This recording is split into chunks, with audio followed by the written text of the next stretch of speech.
Hello, everybody. I wish you warmly welcome to today's session. Bonjour à tout le monde. My name is Heli Pasanen-Zens. I'm senior consultant at Business Finland, Team Finland here at the embassy. And I'm very happy today to be your moderator in this session. And we have here our ambassador Teemu Tanner, who will start our webinar with opening words.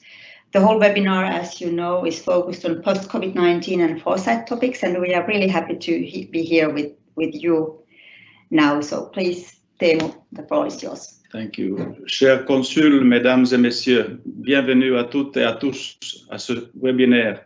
Je suis heureux de vous retrouver, bien que virtuellement, après une période inédite de confinement. J'espère que vous et vos proches sont en bonne santé et que vous avez bientôt la possibilité de profiter des vacances.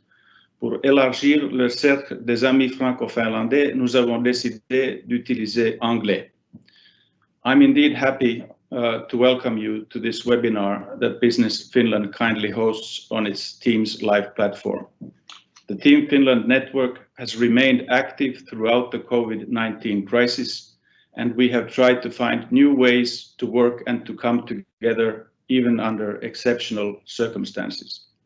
The health and economic crisis caused by the coronavirus has shaken the whole of Europe and the rest of the world.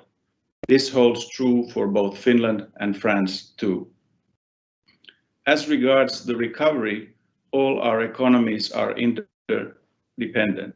That is why finding new sustainable growth is in our common interest. There is a strong view on the European level as well as on the Finnish and French national levels that the economy can be revived in ways that help to solve the ecological sustainability crisis. The Green Deal is the EU framework for boosting the economy through green technology, for instance, by creating sustainable industry and transport. As for relations between Finland and France, they are excellent. We have a steady flow of visits from top level down. In January, Mr. Mika Lintilä, Minister of Economic Affairs, was here in Paris with a large business delegation. With regard to commercial relations between our countries, increased trade and closer economic ties in a number of sectors testify to the vitality of relations between our two countries. Important sectors include forest industry, bioeconomy, clean tech and smart mobility, energy, digitalization and artificial intelligence. Also, Finnish food, including functional products and ingredients, has increasing demand in France. French tourists have found especially Lapland. If there is one key message to retain from my opening words, it is this. France is a huge market for Finnish companies with a huge untapped potential. You can do business here in a European way. Think green, think digital, don't hesitate, act. Now is the moment to seek new opportunities as the economic recovery is beginning. I am sure businesses have noticed that France has become one of the leading technology countries in recent years. It is currently Europe's leading RDI investment destination. The French state and companies have been investing heavily, for instance, in technology and artificial intelligence research and strengthening the ecosystem. Finland is, of course, an interesting market also for French companies. I am confident that together we can find solutions for clean technology, including smart mobility, better technology, and sustainable bioeconomy, among others. I hope that this webinar will provide some interesting food for thought and shed light on future perspectives. Thank you. Thank you very much, Teemu, for these words. And we are really happy to see that although COVID crisis has been shaken a bit, we have plenty of projects ongoing here in France. So let's see. I will then introduce our Senior Director, Head of Region West Europe, Harri Lanning, who will tell us more about our findings during the crisis and afterwards how Business Finland is going to act in Western European countries. Please, Harry. Thank you. Thank you very much, Heli. I share my screen with you.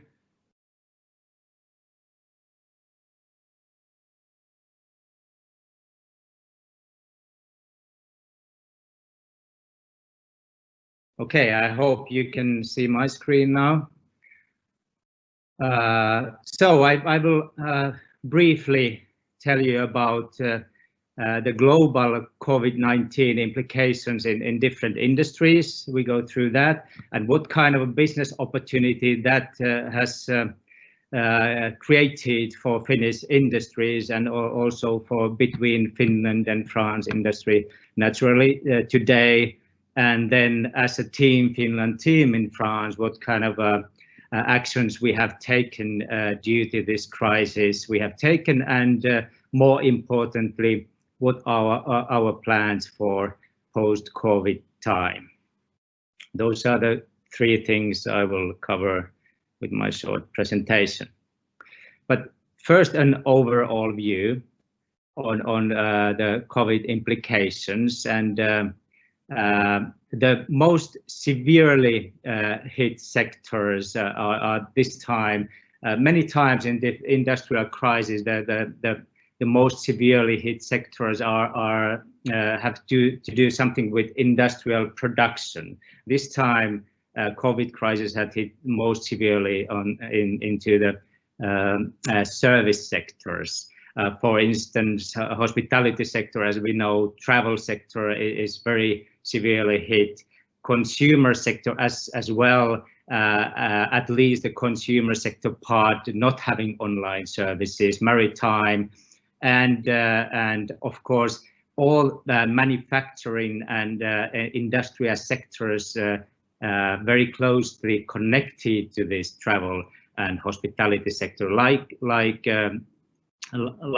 car industry, for instance, is very severely hit, and we also heard yesterday about the big layoffs of Airbus, for instance. So those are the most severely, globally most severely hit sectors. And on the other end, everything like having to do something with online business, remote business, digitalization and digital business, those have been thriving during the COVID crisis. For instance, of course, health sector, well-being, pharma, and not only directly connected with COVID and solution for the COVID crisis, but heavily also connected with remote health solutions. Digitalization is the overarching theme covering everything, and everything that is boosting and supporting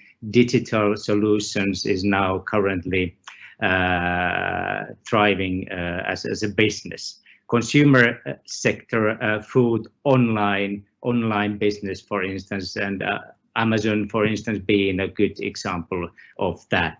And packaging industry, which is very important for Finland due to this increased online business and online shopping. So those are these implications, global implications for different industries. Then we move on to the Finnish offering and the demand created, special demand created due to COVID crisis, and what kind of offering Finland has, and what kind of stronghold Finland has to react to these new opportunities. And the theme is, one of the themes is cross-industry opportunities, for instance, like digitalization and health and food industry, for instance, and those kind of cross-industry opportunities, they are very strong currently. And digital transformation is another governing theme for all of these opportunities created due to COVID. And first, as I said, everything that's electrified, online, digital, and for instance, national programs supporting electric vehicles, they are there, and greener cities like in France as well, remote health and controlling the epidemics. In particular now in the post-COVID time, the remote health solutions, e-pharmacies, virtual doctors, telemedicine, remote patient monitoring, all these things have taken a huge quantum leap with regards to demand and also the solutions offered within a few months only.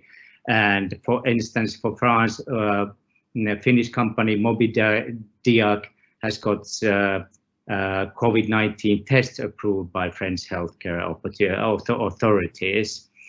And then food products, everything having to do with health, free from food, which is the stronghold of Finnish, very narrow niche of food offering. There's a big demand on those. And for instance, La Maison Blisson has hosted a promotion event for Finnish food products lately.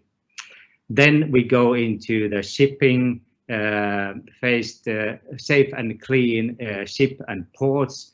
There's increased demand on those kind of products, and not only ship, but in general travel and airports, for instance, clean airports as well. That's a big thing, for understandable reasons.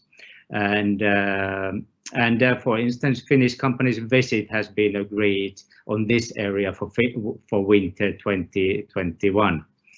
And last but not least, travel, safe travel, quiet travel, clean, sustainable travel. That's on high demand currently, and what would be the better place to travel than to Finland when considering these factors that I just mentioned. And actually for the coming winter, Lapland is quite well booked. Not the booking rates are not the same as in the previous years, but we are already quite close to the same booking rates we have had earlier for winter season in Lapland. So that's a good sign. And then last, we go into the Team Finland actions, what we have been doing because of the COVID-19 crisis. We started off immediately understanding that we are living unprecedented times and we need to learn fast. That's why we have been using different sources, of course, media. We have had discussions with over 400 our local clients in different market areas, having internal, external workshops and so on, so forth. So learning fast the rules of the new game and disseminating that information to our clients. So that has been our approach, to learn fast and then share the information what we have with our clients and for their businesses. And we have been doing that and also making COVID country-based, also in France, country-based COVID plans, very short plans, what we do now and what are the major main actions after the most urgent COVID crisis. And for instance, the post-COVID focus, we of course follow our customers. We have been advising under the crisis and closely monitoring those sectors that have been hit, have had the hardest hit, for instance, consumer business and travel, and we are expecting also a strong rebound at one point in these sectors, and also reporting business opportunities. We have created and published dozens of business opportunities globally related to this COVID crisis, and have had several seminars, webinars, online webinars on the subject. And of course, we start a face-to-face meeting as soon as possible. It is possible, and in the meantime, of course, do everything online and virtually. And in general, we are expecting very busy coming winter, and we are ready for that. And in France, of course, we are still concentrating on the same areas we have had and continuing working on the same strong areas we have had before, but the special, of course, attention is now paid into the smart and e-mobility, Industry 4.0, for instance, e-health, that's extremely important, and e-commerce in the consumer business, and everything boosting healthy and immunity products, and last but not least, again, travel industry. So this was very briefly what we have been doing, what the implications of COVID have been on different industries, and what our plans currently are for our post-COVID period. Thank you very much. Thank you, Harri. We have a question for you. In addition to the vast opportunities Finnish companies have, for example, in France, how do you see the perspective of Franco-Finnish cooperation to further business and sustainable development in Africa? Sorry, you need to repeat that. What is the crux of the question? Of course. How do you see the perspective of Franco-Finnish cooperation to further business and sustainable development in Africa? Of course, the sustainable Africa in general, of course, that and sustainability there, that's high on the agenda currently. Africa does not belong to my area. There are different parts of organization taking care of Africa, but more in detail, maybe our local team would more in detail have in particular answer to this Finnish-France relationship in this matter. All right, thank you. That's all the questions for now. Thank you.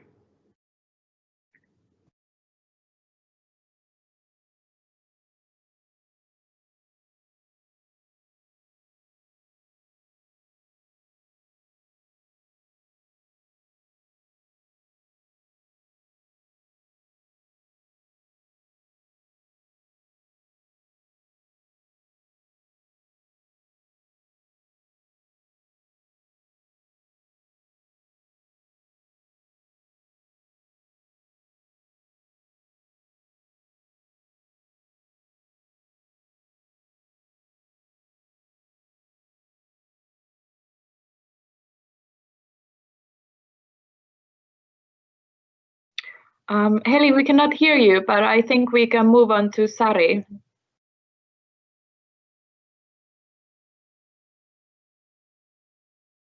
All right, so I will take the floor and share my my presentation. Can you see it? Yes. Okay. So good morning, France. Bonjour. It's my pleasure to participate in this webinar as we are kicking off the foresight work in Europe.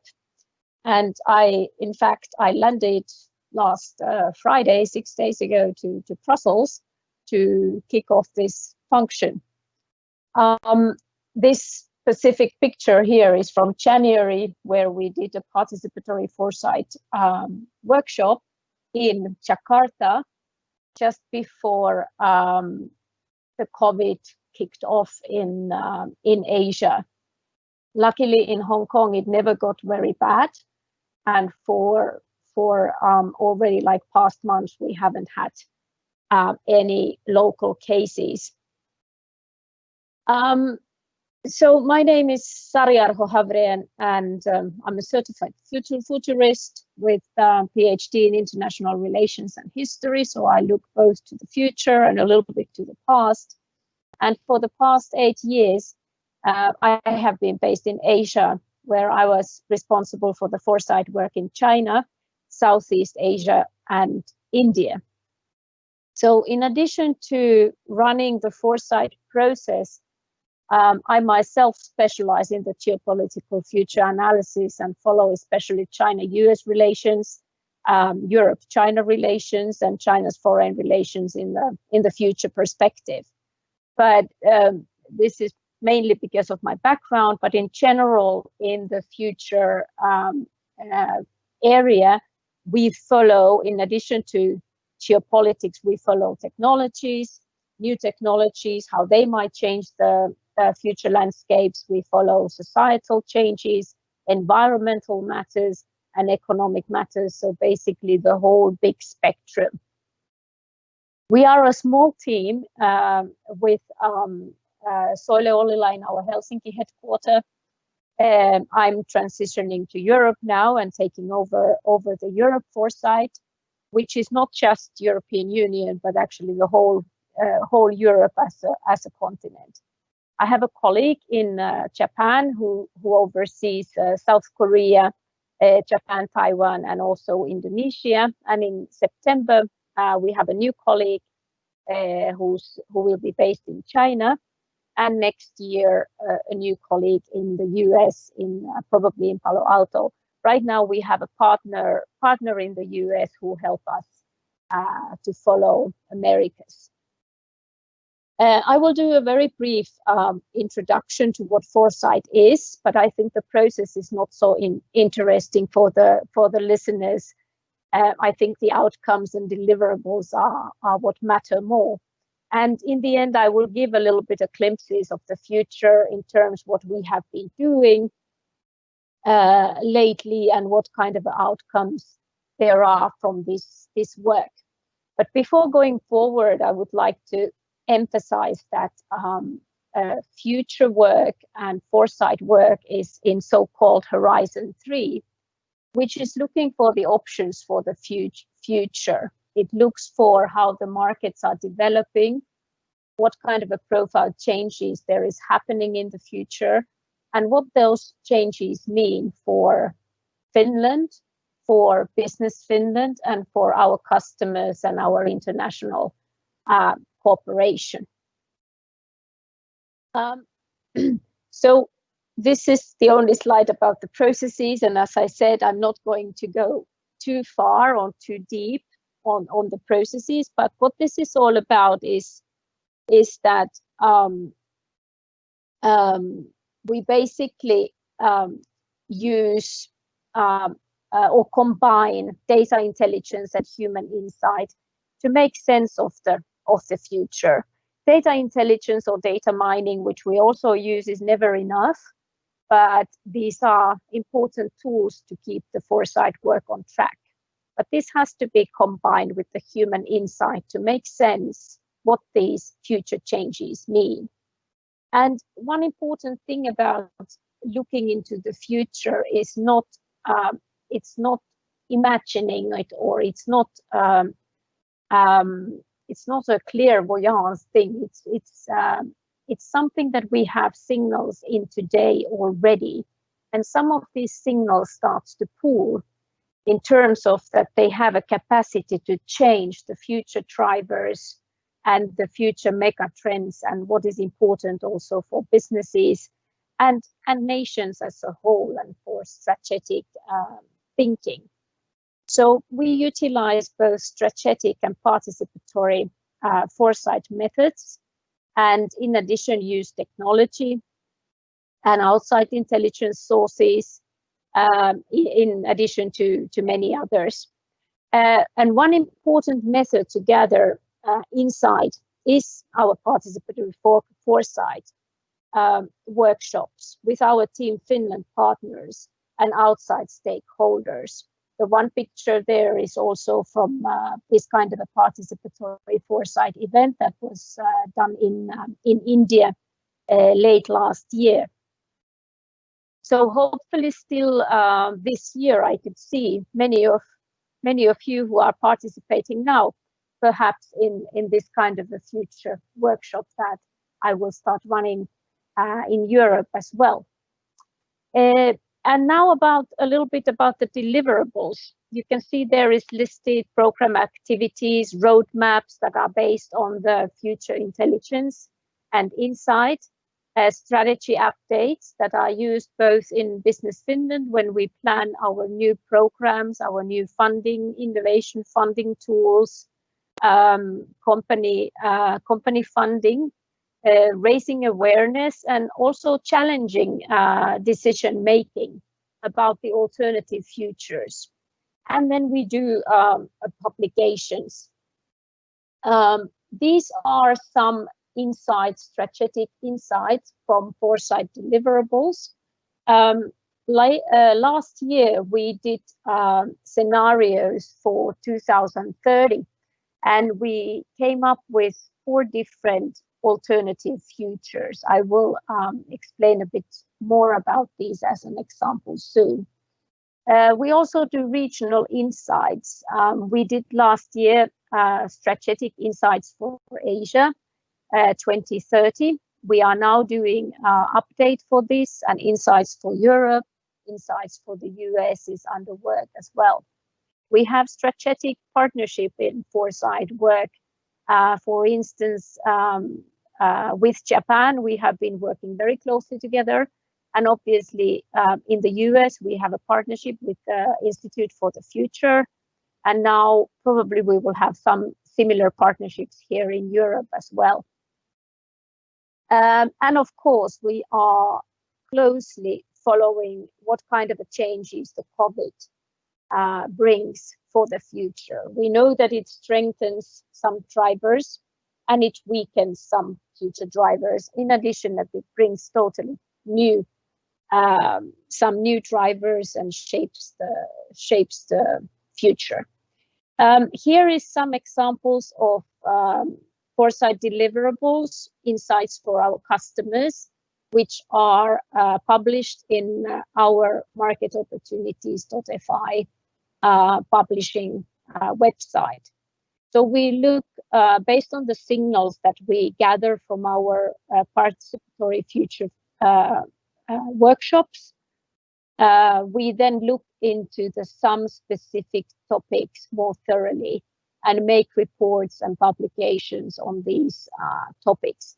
These are something that are not necessarily happening exactly now, that might happen in a near future, let's say within 5 years time frame.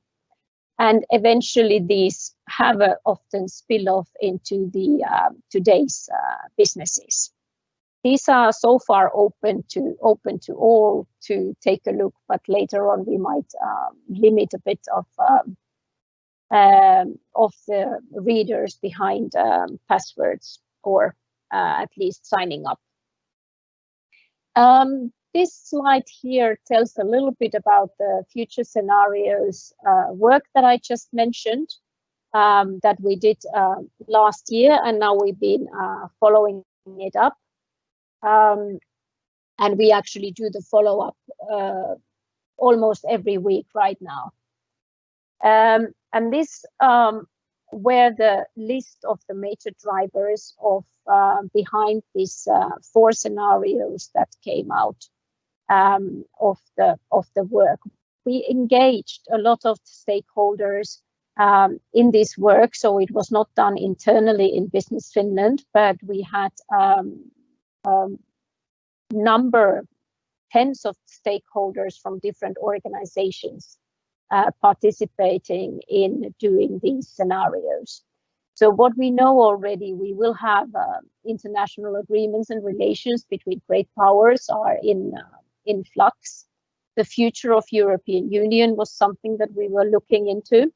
Data ownership and use, the economic systems, the focus on climate decisions, transformation of work and competition for talent, energy availability and productions, the focus of technological progress, the future of production, and changing consumption. Some similar topics that Harri also mentioned in the previous presentation.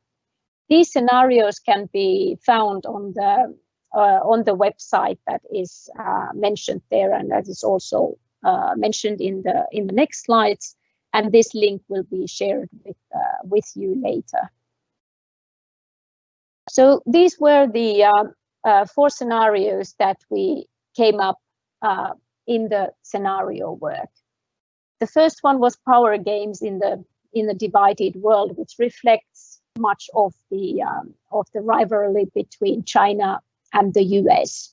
We already see the world dividing in 2 entities, especially in the digital world. But not only there, we've got trade war, we have many different signals coming up right now in this scenario. And this is something that is seemingly strengthening right now. I need to emphasize that none of these scenarios are something that is absolute truth, that this would happen. These are alternative futures. The idea is challenge strategic planning. The idea is giving tools to prepare for different kind of futures. And one important thing of the scenario work is also to create a futures that that would work for us, and see what would it need for us to have that kind of a future that would be good for Finland, for instance. Of course, it doesn't happen like that, but it gives us tool to prepare and also see the risks and obstacles that are on the way and where we should be prepared for and that we should tackle. The second scenario was data saves and enslaves. That how far are we going to move into the here's more explanations of these. So how far are we going to go on this path where actually our lives are basically dictated by our little smartphones in our hands? The third scenario was that the big companies will become, or cooperation will become even more powerful and actually start taking partly responsibilities of nation states. And the fourth scenario was from crisis to agreements. Right now we see a lot of signals where international agreements are pressured and not even respected. So this, even the participants said that this scenario may be a little bit wishful thinking. This is something that we would like to see to return. And right now it's not actually strengthening. But then again, we are talking about 2030 here, so we still have 10 years time and a lot can happen with black swans and unexpected new crises, or on the other hand, something that could bring positive outcomes. But currently it seems that actually the first scenario, the divided world, the power game between big powers, is strengthening from these scenarios.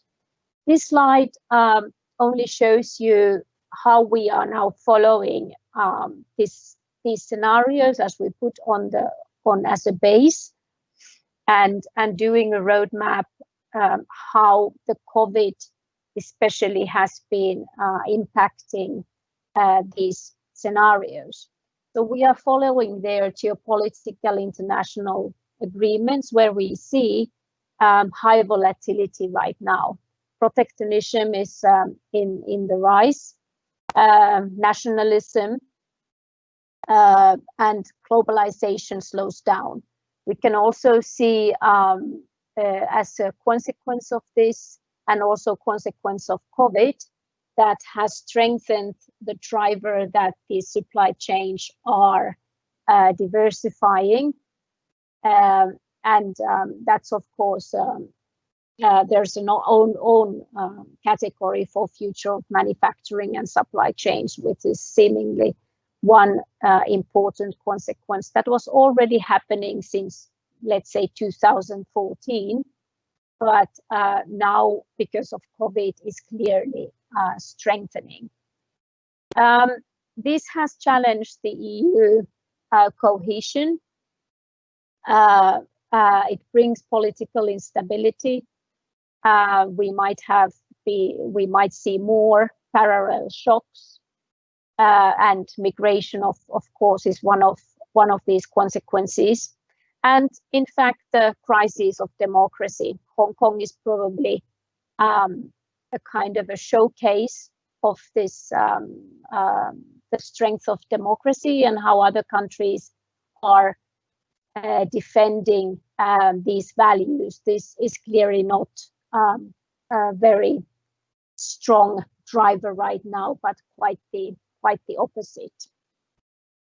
Surveillance capitalism, surveillance also in other terms. Many countries seem to be quite eager to adopt Chinese surveillance technologies. And this is closely connected to the first scenario of China's strengthening position in the world. We are looking at the sustainability of economic system. We are looking, of course, technology and future of work, and consumer behavior there in the last column, which includes many of those topics that Harry mentioned in the previous presentation. Mobility of people is not going to return to the previous level, at least not very soon. We will probably see some rise of citizen activism.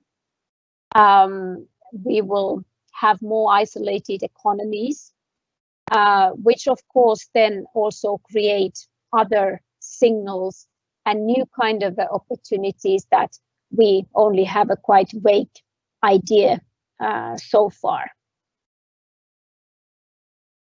And to conclude with, this is just an overall slide as an example when we do these regional strategic foresight workshops and look towards 1930.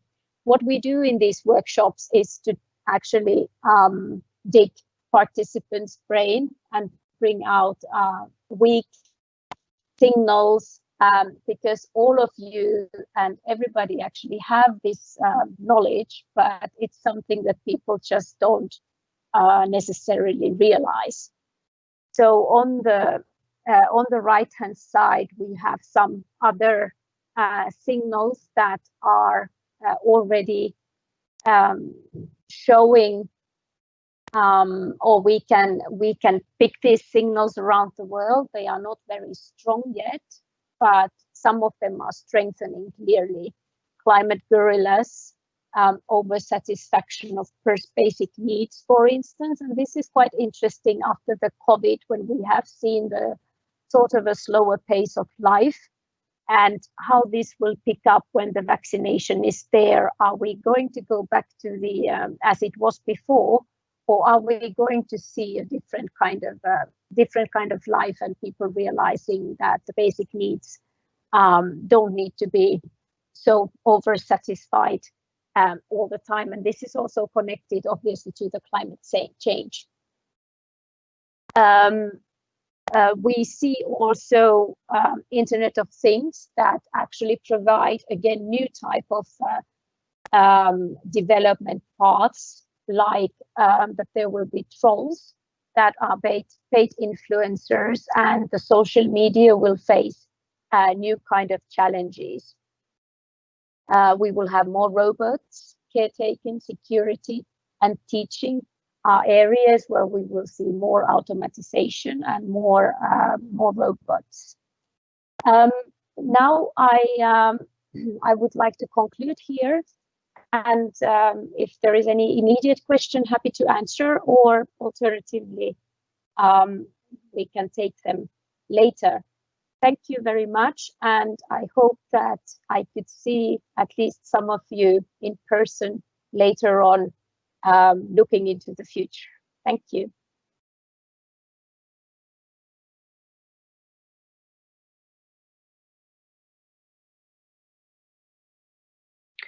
Thank you, Sari. We don't have any questions yet, but I would encourage everybody who's online to ask any possible questions you might have in mind, as we have some great professionals here to answer them. Heli, can you get your microphone working now?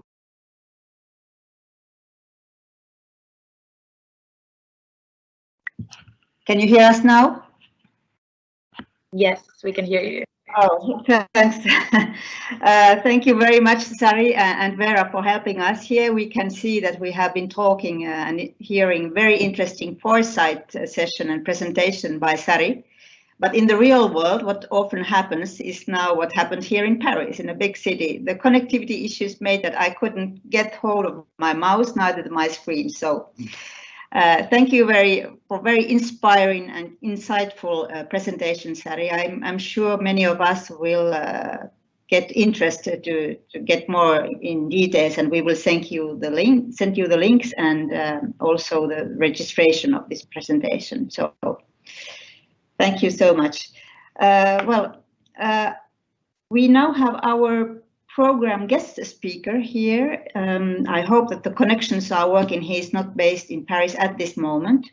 He's our Vice President of the French-Finnish Chamber of Commerce, Mr.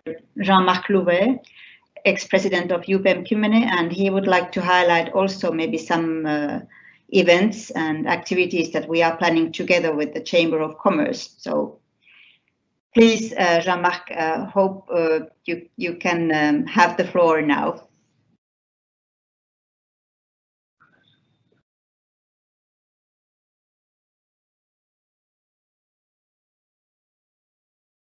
Jean-Marc, can you hear us?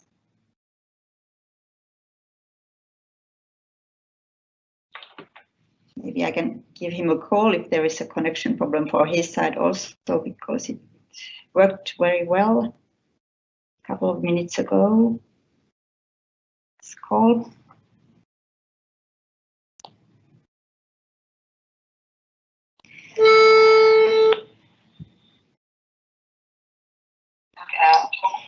Hello, Jean-Marc. Do you hear me? Yes, I think that I can put my mobile on the mic, and you can talk like this. It's maybe the best. Okay, I see you, but I'm not sure that you heard me. But anyway, I have no slide, and just to introduce myself. I was, as said by Eli, the former president of UPM France during 10 years till 15. Almost my experience was in a pulp. And yeah. Yes, I see you. My mobile on the mic, and you can talk like this. Maybe the best. Okay, I see you, but I'm not sure that you heard me. But anyway, I have no slide, and just keep. Jean-Marc, can you please mute your microphone, because right now we hear the live event on the speaker as well. On your laptop, mute the microphone, please. Almost my experience was in a pub. Yeah? Yes, I see you. May I continue? Yes, you may continue, Jean-Marc. For some reason, if you can now mute your mic on your computer, because now we can hear like echo. Okay. Yeah. Okay, just I'm. Your microphone, because right now we hear the live event on the speaker as well. It's okay? Yes, Jean-Marc, can you mute on your PC the microphone? Yes, because it's okay now? Yeah, it's okay, you can continue. I'm for the time being, I'm retired, but I have some activities, and I help the Chamber of Commerce as Vice President. Some word about the Chamber of Commerce, Franco and Finnish Chamber of Commerce. You know maybe that it was created in 1923, almost 1 century. And we have 2 central major missions. We are activating the Franco-Finnish business community, and we offering support for French companies that want to export or to invest in Finland. And the Chamber of Commerce consists of 2 offices, one in Paris and one in Helsinki, each having independent activities and functions. And the French side, the French branch, is currently steered by Patrice Dano. We have the Chamber of Commerce has created different various commissions to meet its development needs on subjects such as recruitment, communication, business development between the 2 countries.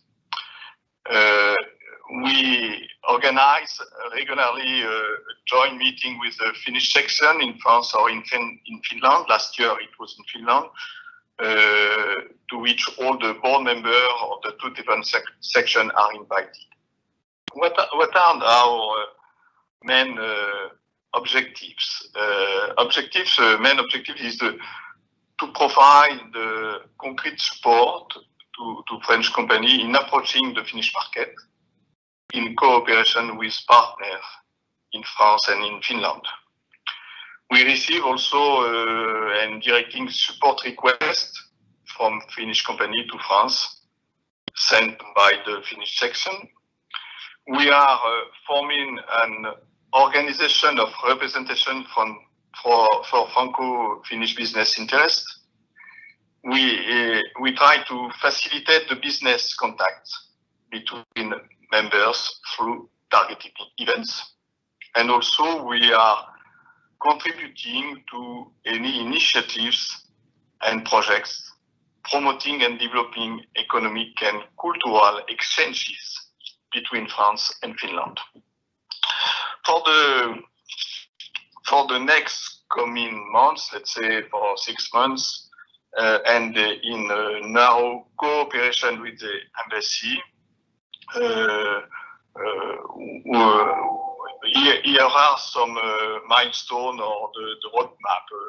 At first, already we have booked breakfast exchange or debate with Pierre Gattaz.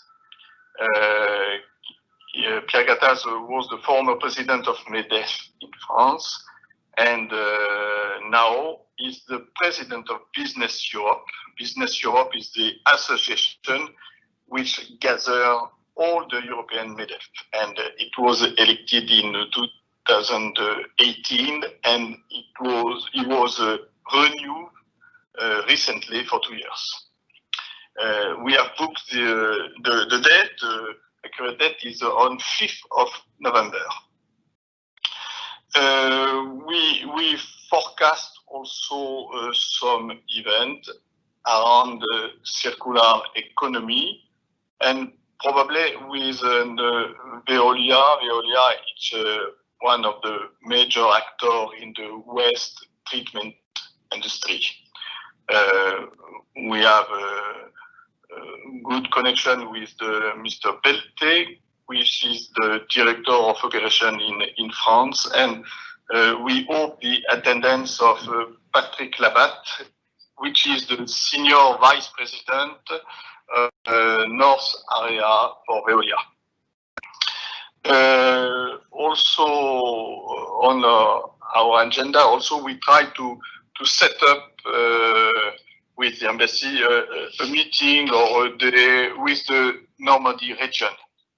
You know that the president of the region is Hervé Morin, and in order the idea is to boost the economic initiative cooperation between Finland and this region. The format is not yet decided, but maybe could be a visit from the embassy team at the region in Rouen, for instance, but to decide. But the idea would be to have something of this event early in the next year. For the time being, it's the main step for the coming months, but we continue to act to develop the cooperation with the main actor in order to boost activity between our two countries. That's all in some words. Sorry, I have no slide, but we are very happy to have a very good cooperation with the embassy. Thank you very much, Jean-Marc. I think that we have all experienced very valuable cooperation with the Chamber of Commerce since some years already, and we are more and more creating synergy together with you. So it's thank you very much for your testimonial. Thanks, Elie. We have now this Q&A session, and hope that you have had time to think about any comments or questions. You are welcome to express them. Maybe Vera, you can tell us, do you have any? Yes, we have a few questions for Sari, actually. The first one being, does Finland have any strategic sectors or industries that are leading to managing its trade or onshoring?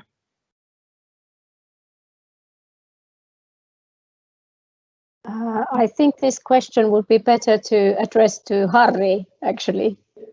Okay.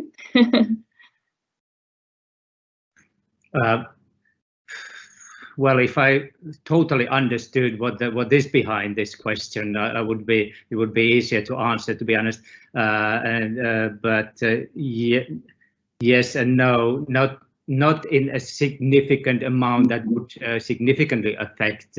And if I correctly understand the question, of course we have some government-owned businesses, but in general, I would say that not significantly affecting the trade or onshoring. All right, thank you. And another one, either for Sari or Harri, how do you see on the energy front within EU the future of renewables while fossil fuel prices are extremely competitive? And also a follow-up from the same person. Also, what about a carbon tax at the borders of EU?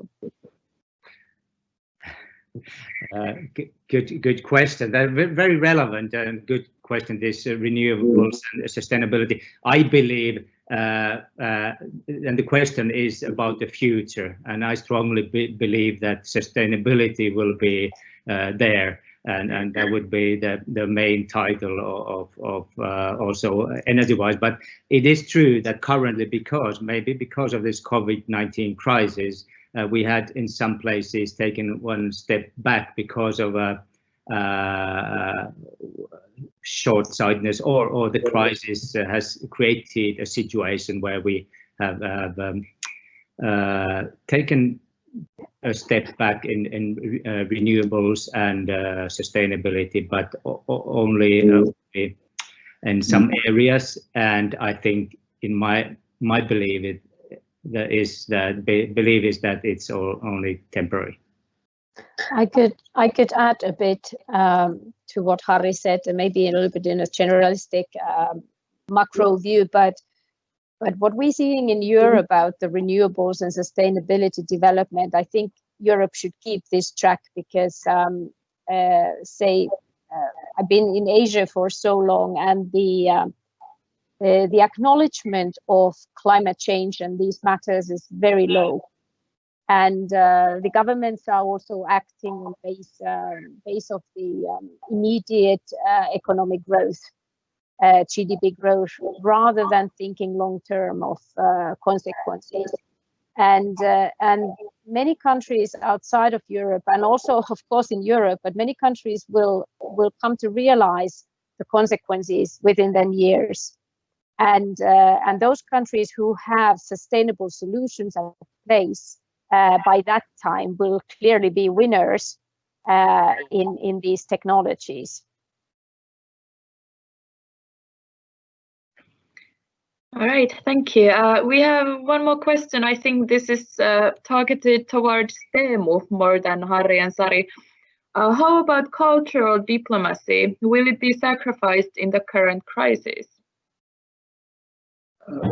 Thank you for the question. Of course, in the immediate future, there will be some obstacles, especially due to restrictions in travel and certain hesitancies by citizens to move around. But I'm sure that as the COVID crisis fades, we can again return to also, let's say, cultural exchanges. And what we see very much here as the embassy is that cultural relations and commercial economic relations can be very much sort of interoperable or can advance both goals. And if there are any events that we arrange in the cultural sector, we always try to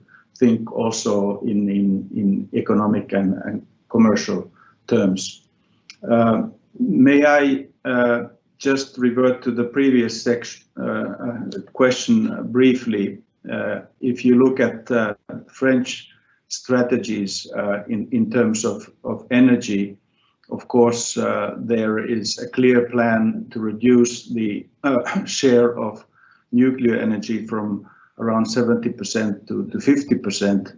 And this means that it will be the energy, especially on the electrical market, will be replaced by renewables. So I think this is something where we also need to look at and focus. And the other issue relates to the ecological transition, meaning that issues like waste to energy, I think, will come more and more to the forefront.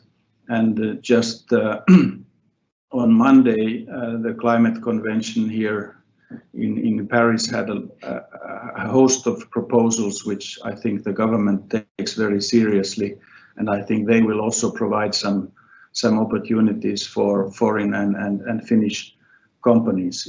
In general, if you look at the EU recovery instrument, French national recovery plans, there is quite a bit of financing.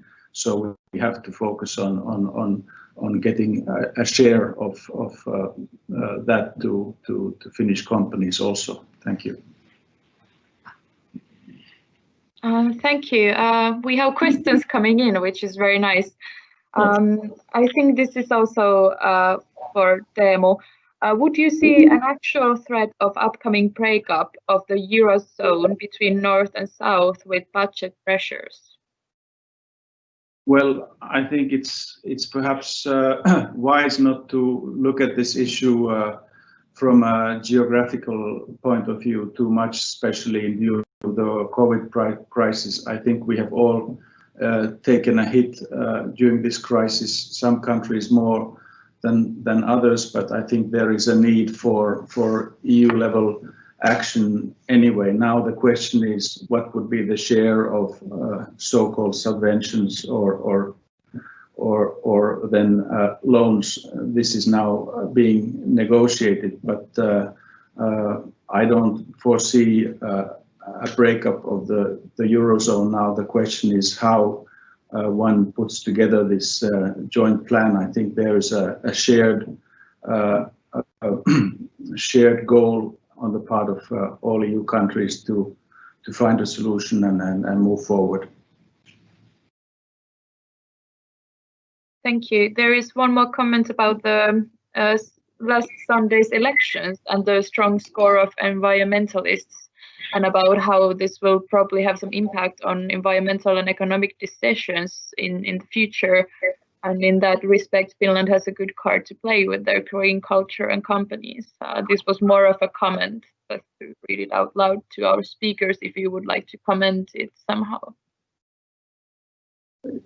Yes, well, I think this question reflects a bit my previous answer, that it's clear that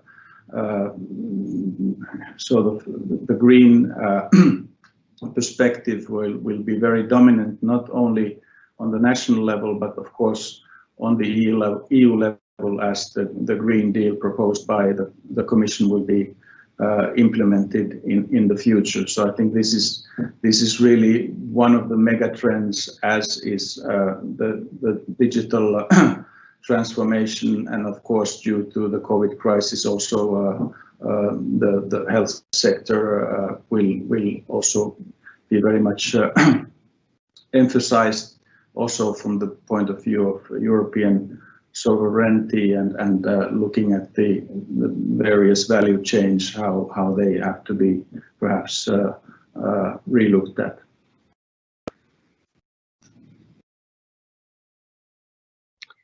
Yes, thank you. That was all the questions we have so far. Okay, so thank you, Vera. Thank you for all our speakers, and especially thank you all who have been attending this very first webinar of ours. We are of course very keen on getting your comments even later on. Many of you, we have good connections anyway via emails, and you can follow us in Twitter, Team Finland France, or Embassy of Finland, Facebook also. If you want to learn some more Finnish, you can hear the lasten tauti, which means when first we try something and it wasn't perfect, so you can have also Finnish lessons on Facebook due to our Team Finland efforts here. So thank you very much for taking the time to join us this webinar, and there will be many events under preparation for the fall, and we wish you all an excellent summer and stay safe, and we hope to meet you soon after holidays.